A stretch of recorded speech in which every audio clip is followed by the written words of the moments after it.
కర్ణుడికి చేసిన అన్యాయానికి ఆవిడ కలిగిన ఫలం చూడండి ఎలా ఉంటుందో. ఆ బిడ్డని తండ్రి లేనివాడుగా తల్లి లేనివాడుగా చేసిందమ్మా. ఇది జరిగాక పాండురాజుతో వివాహం అయ్యాక అనతి కాలంలోనే పాండురాజు చనిపోయాడు. 5 బిడ్డలు పుట్టాక 5 తండ్రి లేని వాళ్ళు అయ్యారా లేదా, అనాథలు అయ్యారా లేదా.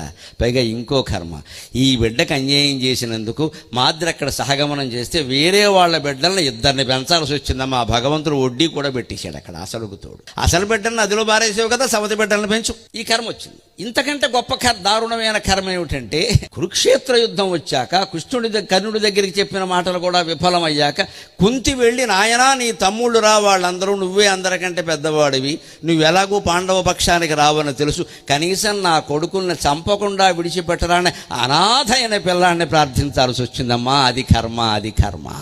భగవంతుడు ఎవరి పార్టీ? సజ్జనుల పార్టీ. ఆయనకి కర్ణుడా అర్జునుడా ఆయనకి అనవసరం.